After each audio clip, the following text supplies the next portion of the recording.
Halo semuanya, Assalamualaikum warahmatullahi wabarakatuh. Shalom, Om Swastiastu, Namo Buddhaya, salam kebajikan.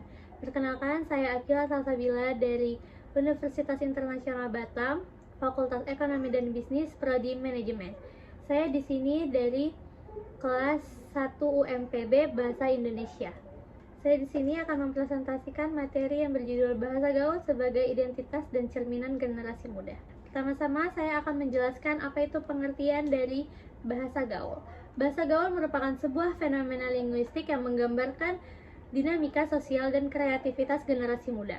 Bahasa ini muncul karena adanya kebutuhan untuk berkomunikasi secara lebih ekspresif dan santai di antara anak muda.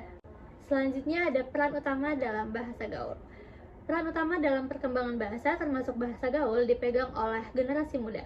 Fenomena ini mencerminkan cara mereka membentuk identitas, mengekspresikan diri, dan merespon dinamika sosial. Dengan menciptakan istilah-istilah baru yang khas, bahasa gaul membantu mempererat hubungan antar individu maupun kelompok. Dalam kehidupan sehari-hari, bahasa gaul semakin banyak digunakan berkat pengaruh media sosial seperti TikTok, Instagram, dan Twitter. Contohnya adalah istilah-istilah yang khas itu yaitu RIS dan Sigma yang menjadi populer karena viralitasnya di platform tersebut. Selanjutnya yaitu ada ciri-ciri dari bahasa gaul. Yang pertama ada kosakata unik, karena kata yang digunakan cenderung lebih pendek atau singkat dan kreatif. Yang kedua ada banyak frasa bahasa gaul terbentuk dari singkatan, terjemahan, atau permainan kata-kata. Yang ketiga ada bahasa gaul biasanya digunakan untuk suasana santai, akrab, dan tidak kaku seperti saat berbicara dengan teman. Jadi itu kita bisa gunakan bahasa gaul ini di kehidupan sehari-hari kita sebagai dalam keadaan non formal ya. Selanjutnya yaitu manfaat dari bahasa gaul. Yang pertama, bahasa gaul sebagai refleksi identitas. Sebagai alat untuk mengekspresikan identitas, bahasa gaul sangat penting bagi generasi muda. Menyebutkan bahwa istilah seperti gue, lo, atau mager menciptakan rasa kebersamaan dalam komunitas tertentu. Yang kedua, media sosial sebagai pendorong penyebaran. Media sosial memiliki peran penting dalam mempercepat penyebaran bahasa gaul, seperti platform TikTok, Instagram, atau Twitter tadi, yang sering digunakan untuk memperkenalkan istilah baru seperti Sigma atau RIS. Yang ketiga, bahasa gaul sebagai keakraban.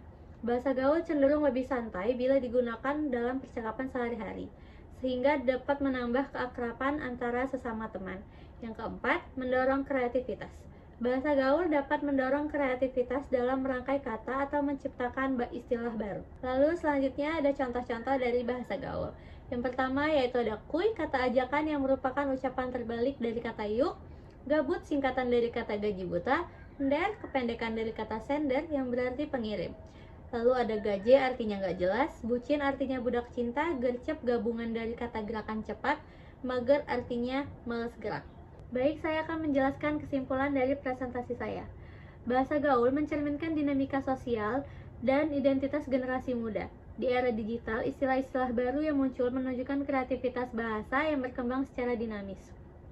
Generasi Z secara khusus menunjukkan kemampuan adaptasi melalui bahasa gaul yang mendukung interaksi lebih personal di dunia digital.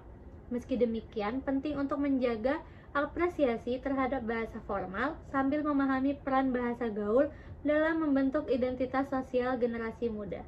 Sekian presentasi dari saya, Akila Salsabila. Mohon maaf apabila ada kesalahan kata atau kekurangan kata. Wabillahi taufiq wal hidayah. Wassalamualaikum warahmatullahi wabarakatuh. Terima kasih.